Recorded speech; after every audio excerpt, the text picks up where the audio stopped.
Histórias extraordinárias que desafiam a lógica e a ciência. Eles perderam os sinais vitais por algum tempo e garantem ter visto e ouvido coisas que jamais esquecerão. Mesmo em coma, uma empresária se lembra de tudo o que aconteceu no hospital. E depois de um acidente, o medalhista olímpico Lars Grael afirma ter visto o atendimento médico fora de seu corpo. Eles ficaram entre a vida e a morte e voltaram para contar o que viram. E o que diz a ciência sobre essas experiências? É o que você vai ver a partir de hoje na nova série de reportagens do Jornal da Band.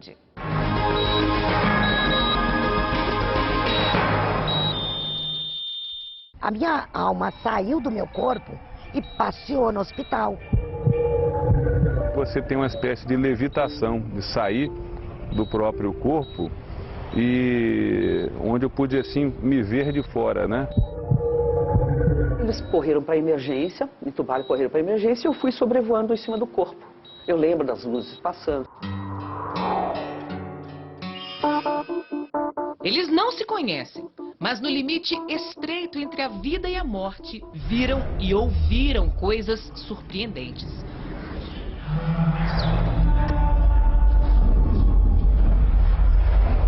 Marisa sabe que não é fácil falar do que viveu, mas está certa de que só voltou para contar a história.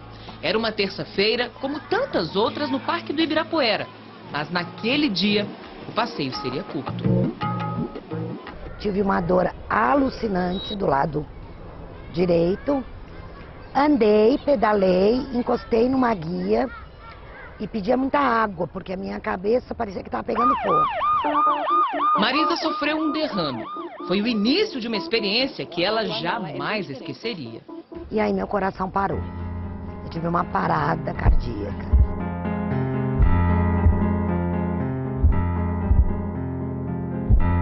Cheguei num lugar cinza, era uma tenda grande e um homem muito forte.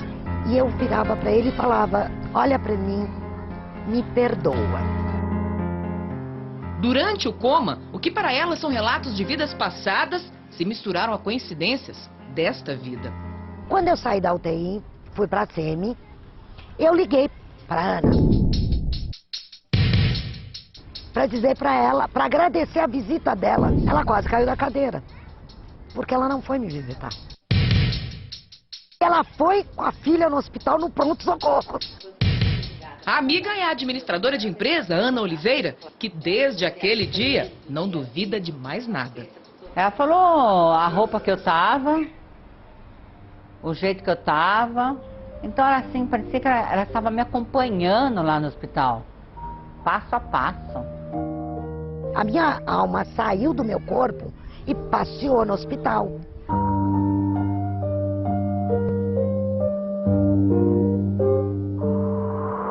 Por todo o mundo, histórias como essa desafiam a ciência. Pessoas à beira da morte garantem que saem do próprio corpo, ouvem e veem parentes que já morreram, são atraídos por uma luz ou assistem à própria vida numa espécie de retrospectiva.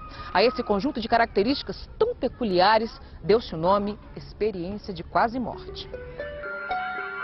O termo surgiu em 1975, quando o pesquisador Raymond Mood reuniu relatos de mais de 100 pessoas que tiveram morte clínica e, quando voltaram, tinham muitas histórias para contar.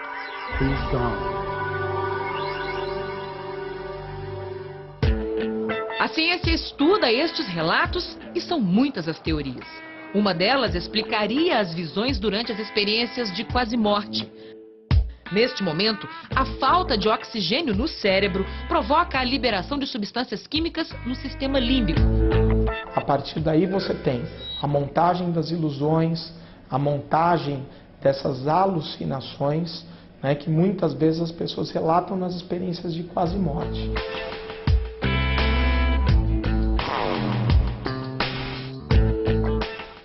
O premiado neurocientista Miguel Nicoleles, um fenômeno que merece ser investigado. Então nós estamos estudando pela primeira vez as bases neurofisiológicas de fenômenos como esse, né? E estamos aprendendo o que significa experimentar essa sensação do seu corpo estar saindo de você mesmo quando a pessoa sofre um acidente de automóvel ou tem uma cirurgia, uma anestesia, e uma série de outros eventos que tendem a produzir em alguns pacientes essa sensação do corpo se saindo de si mesmo, né? Na verdade, as EQMs ainda são um grande ponto de interrogação nesse grande livro que é a ciência contemporânea, que ainda está sendo escrito. O que a ciência não consegue explicar recheia as páginas dos livros e a imaginação de cineastas. Quantas experiências de quase morte podem acontecer em tragédias que atingem milhares de pessoas? O ator e diretor Clint Eastwood deu vida a uma delas ao contar a história de uma jornalista francesa durante o tsunami de 2004, onde mais de 400 mil pessoas morreram.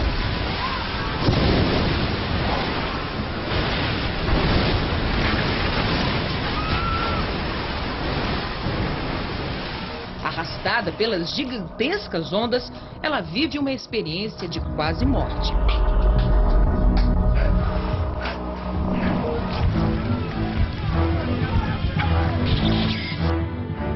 Foi durante uma regata no Espírito Santo em 1998 que a vida de Lars Grael sofreu uma guinada.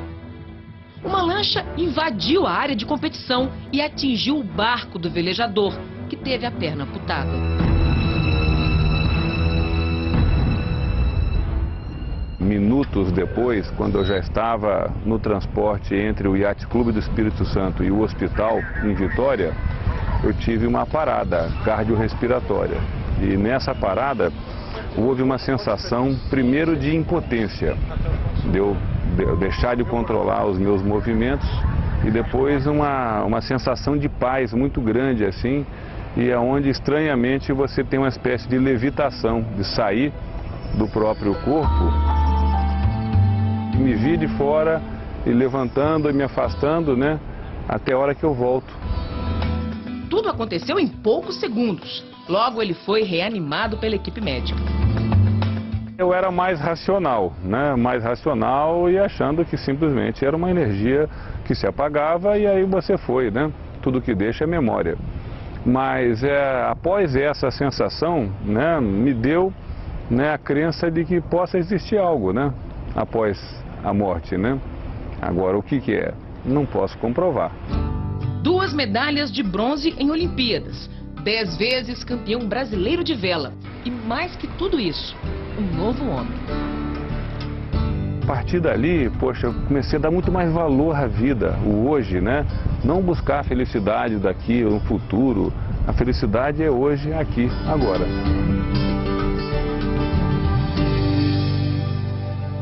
Ir para o além e voltar a viver.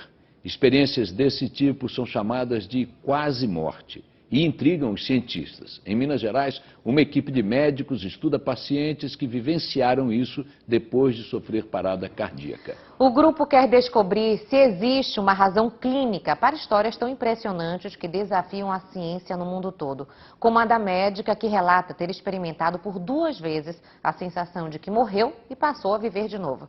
É o que você vai ver na reportagem especial de hoje.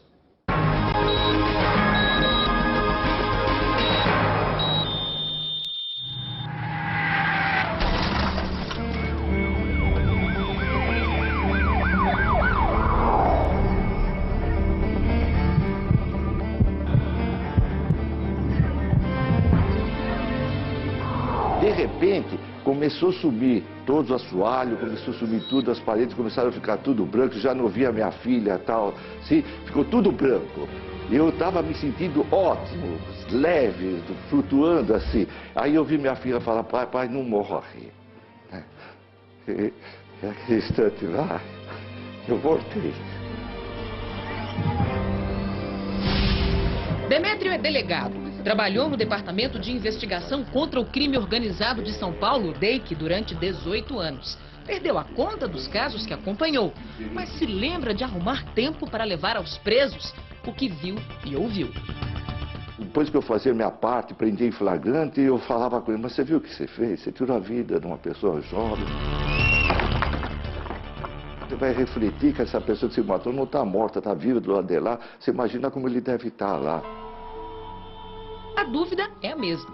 Afinal, existe vida depois da morte? À medida que a medicina avança nas técnicas de reanimação, mais e mais pessoas garantem que voltam com a resposta. Existe uma continuidade da vida e que nós precisamos saber viver equilibrados nessa vida aqui. Quando o coração para, o sangue deixa de circular pelo corpo, o cérebro não recebe nutrientes e oxigênio e começa a apagar lentamente.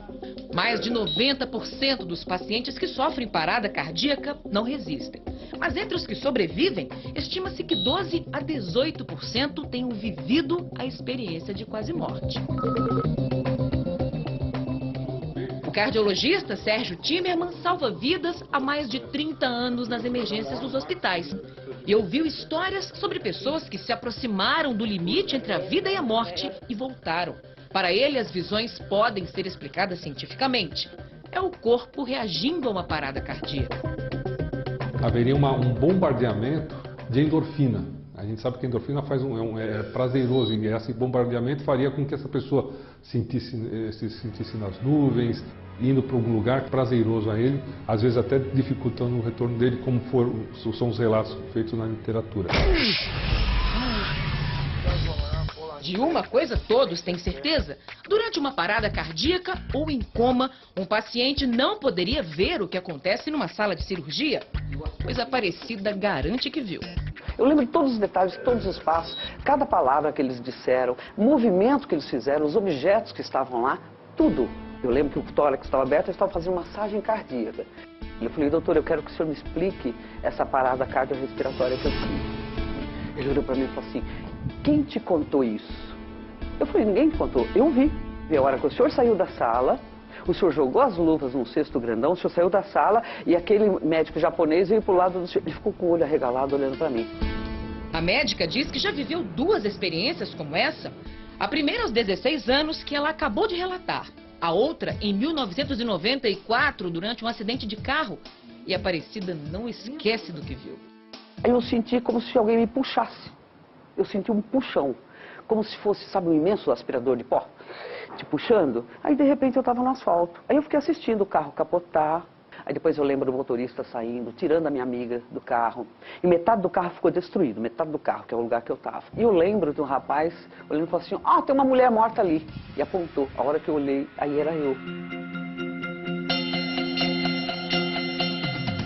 São visões, sensações que não podem ser medidas, filmadas, fotografadas. Então, como provar que elas são reais? E se são reais, o que elas podem nos mostrar a respeito do funcionamento do cérebro humano? Perguntas que os cientistas perseguem há mais de um século e que agora podem estar mais próximas da resposta. Em Juiz de Fora, a 250 quilômetros de Belo Horizonte, os alunos de medicina percorrem os hospitais em busca de pacientes que sofreram parada cardíaca. Tudo vai para essas planilhas. Quanto tempo o coração ficou parado? Que tipo de medicação foi usada? E o mais importante, as histórias de quem sobreviveu têm para contar. Mas ao pisar no terreno da morte, ao invés de certezas, os cientistas descobrem novas possibilidades. Uma delas é a de que cérebro e consciência são 2 coisas que caminham separadamente. A mente seria uma produção separada das ondas elétricas do cérebro. A princípio parece algo sobrenatural, mas não tem nada de sobrenatural. Se acontece, se são relatados, nós precisamos testá-los. A pesquisa feita em Juiz de Fora faz parte de um grande estudo que envolve cientistas dos Estados Unidos, Europa e Canadá. E pretende responder se as pessoas que passaram pelas experiências de quase morte têm algo em comum, além dos relatos que contam. Foi porque foram melhor reanimados? Será que o cérebro funcionou melhor durante esse período que eles estiveram sendo reanimados? E se posteriormente, como alguns autores sugerem, esses pacientes tiveram melhora da sua função cognitiva, pela melhor reanimação ou se pelo próprio episódio de experiência de quase morte?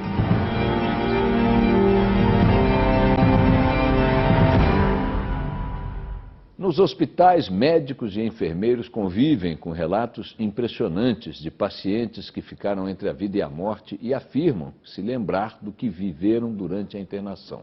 Mesmo sem explicação lógica, essas experiências estão humanizando o atendimento nas UTIs. É o que você vai ver hoje na série Além da Vida.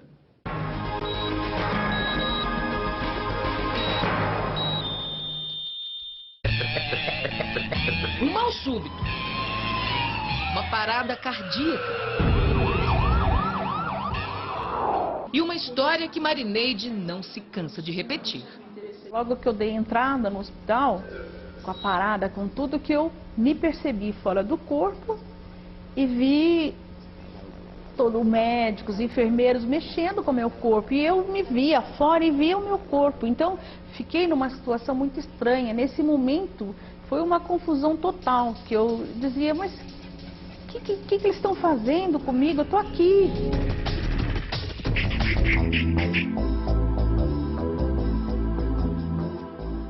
Mas os livros onde estudou enfermagem só não ensinaram uma coisa. O que acontece com a vida quando a morte parece certa? Eu fui em busca de tentar entender. Em algum lugar eu vou entender aquilo que aconteceu comigo.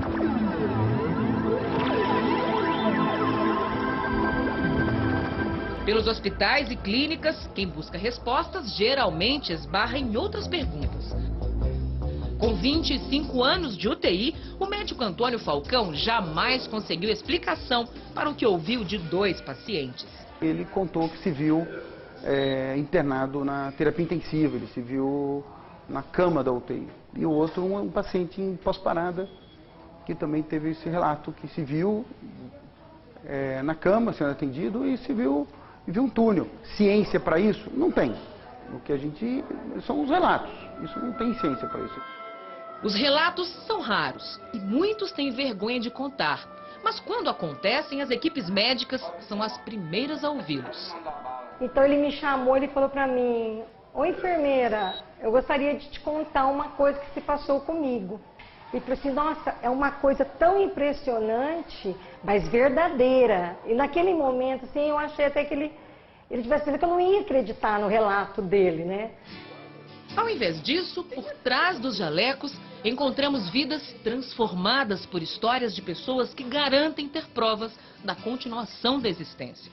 Ele me contou que naqueles dias que ele estava no tubo, que ele estava sedado, que ele viu assim o fundo do túnel longo, era um túnel longo, escuro, e lá no fundo ele viu uma luz. E ele foi caminhando. Aí quando ele estava se aproximando desta luz, ele reconheceu um amigo dele que já tinha falecido, né?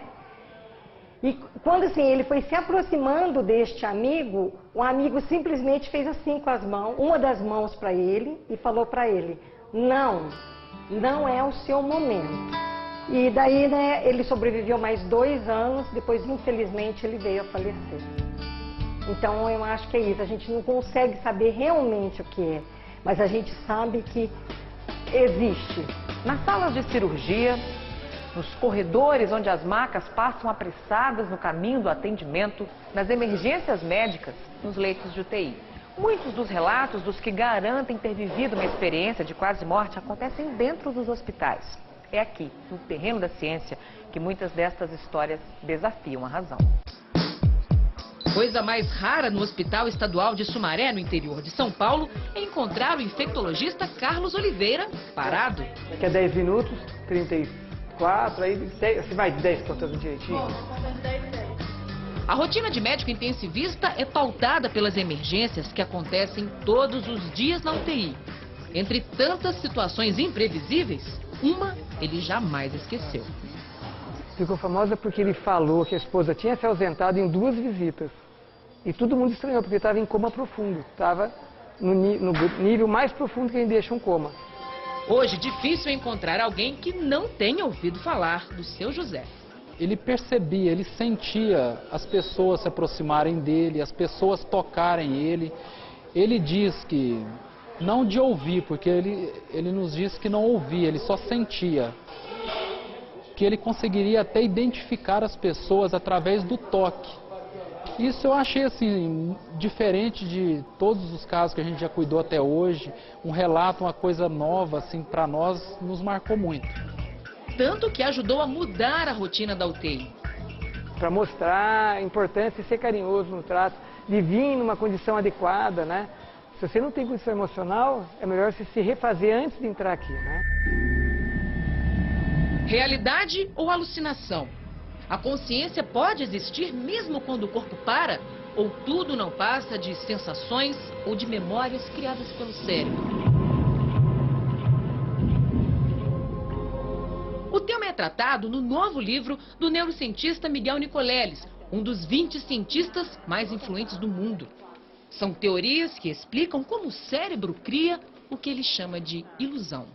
Hoje nós sabemos que é quase que uma ilusão criada pela combinação de estímulos visuais e estímulos táteis, a ponto de experimentos hoje em alguns laboratórios na Europa permitirem que você possa ter a sensação, através de uma ilusão, que você ocupa outro corpo. Enquanto a ciência segue com as perguntas, eles garantem que já sabem a resposta. Essa vida é contínua, ela não acaba. Não adianta, você pode perder o corpo, pode perder o som, mas a vida continua. A nossa alma, ela é eterna. A crença de que possa existir algo, né? Após a morte, né? Agora, o que é? Não posso comprovar. Não posso falar porque não cheguei até lá, né? Comecei a sair e voltei.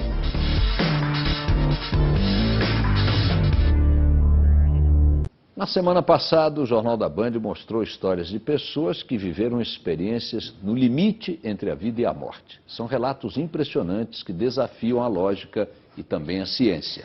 Hoje você vai ver depoimentos de telespectadores que passaram por experiências de quase morte e decidiram contar suas histórias aqui depois de assistir a nossa série. E o que dizem as religiões sobre esses fenômenos? É o que você vai ver agora em mais uma reportagem especial da série Além da Vida.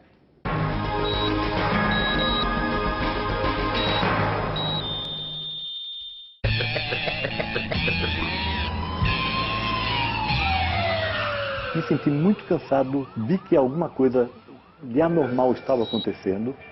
Falei para minha esposa, ela imediatamente me levou para o hospital. Mas naquele momento eu tive um infarto. Aliás, eu não sabia o que tinha acontecido comigo. Via vultos na minha frente.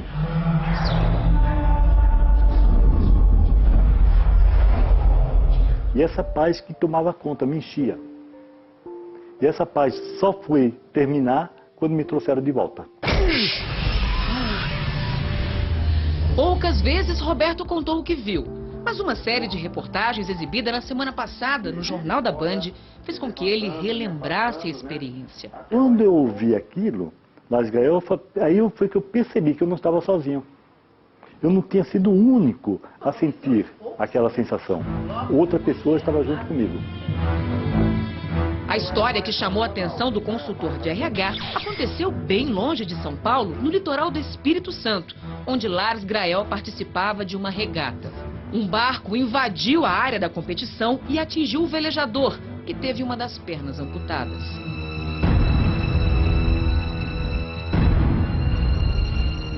Uma sensação de paz muito grande assim, e é onde estranhamente você tem uma espécie de levitação, de sair do próprio corpo, e onde eu pude assim me ver de fora, né? Descobrimos então que os relatos de pessoas que garantem que deixaram o corpo viram e ouviram o que aconteceu durante o socorro médico e subitamente voltaram, podem ser mais frequentes do que imaginamos. Eu estava entrando num túnel, uma luz lá no fundo, e eu fui, conforme eu ia caminhando, a luz ia crescendo e aumentando, e eu fui chegando até por uma claridade geral, total. É uma coisa que foge daqueles parâmetros de claridade que a gente vê, e aí eu queria voltar, pedi para voltar, que eu ainda tinha muita coisa para fazer aqui. Os relatos acontecem no mundo todo e a ciência procura uma resposta. De acordo com uma delas, a falta de oxigênio no cérebro causa a liberação de substâncias químicas no sistema límbico, o que explicaria as visões. Você tem o seu cérebro desligando as imagens novas e que se formam à sua frente e recolhendo ou formando novas imagens a partir de lembranças que já estão previamente fixadas dentro do cérebro. A partir daí você tem a montagem das ilusões, a montagem dessas alucinações, né, que muitas vezes as pessoas relatam nas experiências de quase morte. Mas ninguém tira de Aparecida a certeza de que tudo o que viveu durante um acidente de carro foi real. Eu lembro do carro virando, nesse momento é como se alguém fosse apagando a luz devagar, mas numa fração de segundo. Aí eu senti como se alguém me puxasse. Eu senti um puxão, como se fosse, sabe, um imenso aspirador de pó, te puxando. Aí de repente eu estava no asfalto. Aí eu fiquei assistindo o carro capotar. E eu lembro de um rapaz olhando e falou assim, ah, tem uma mulher morta ali. E apontou. A hora que eu olhei, aí era eu. Verdade, ilusão ou loucura? As histórias são tão surpreendentes que muitas pessoas preferem nem contar. Enquanto a ciência tenta explicar o que acontece com tudo isso, quem decidiu olhar para esses fenômenos com os olhos da fé garante que já não há mais mistério. Foi durante uma reunião do grupo espírita que Rita recebeu uma mensagem impressionante. A tristeza não te faz bem. Até sua sobrinha está se contagiando com isso. Teu corpo não fica bem e já chega eu assim. Estou passando por um momento muito lúdico. Vejo algumas situações e é estranho. Não parece que está acontecendo comigo. Quem assina a carta é Valdir Moreira, o marido de Rita, que naquele dia estava em coma no hospital depois de complicações provocadas por uma cirurgia. Cito minha mãe, que já não estava mais aqui. Cito uma sobrinha que ninguém sabia que ela estava comigo no hospital. Depois de 45 dias, Valdir acordou. Ele afirma que durante o tempo em que esteve no hospital, saiu do corpo e visitou outros planos. O céu maravilhoso, todo estrelado, é coisa assim que é só para encher a alma mesmo. Coisa que eu nunca, materialmente, no mundo, acho que não tem um lugar assim tão lindo. Para eles, é a prova do que prega o Espiritismo. Bem próximo de nós, existe um mundo que não conseguimos enxergar. Por conta disso, a gente tem uma visão muito clara, muito tranquila, né, sobre o fenômeno de experiência de quase morte. É um desligamento que não se efetivou. Só isso. Mas o que faz tantas pessoas registrarem imagens e informações tão claras quando estão próximas da morte? Para esse padre, todas as sensações e visões são criação do próprio cérebro. Você não pode separar jamais a alma do corpo. A alma só se separa do corpo quando nós morremos. Nós temos imagens na nossa mente. Então você vai ver alguma coisa que você já tem, está no teu inconsciente, mas você tem. Não é uma coisa que vem do além. As histórias se repetem entre pessoas de diferentes culturas, classes sociais, crenças. E a coincidência mais impressionante acontece quando elas voltam. O que se vê são pessoas transformadas para sempre pelo que viveram no limite entre a vida e a morte. Me fez pensar que eu tenho muito mais a oferecer para as pessoas que estão ao meu lado. Eu tinha medo de morrer, não tenho mais. Aí você passa a ver que a felicidade está nas coisas mais simples da vida e não na sofisticação, nos bens materiais, na fama. Isso é bobagem, isso é passageiro.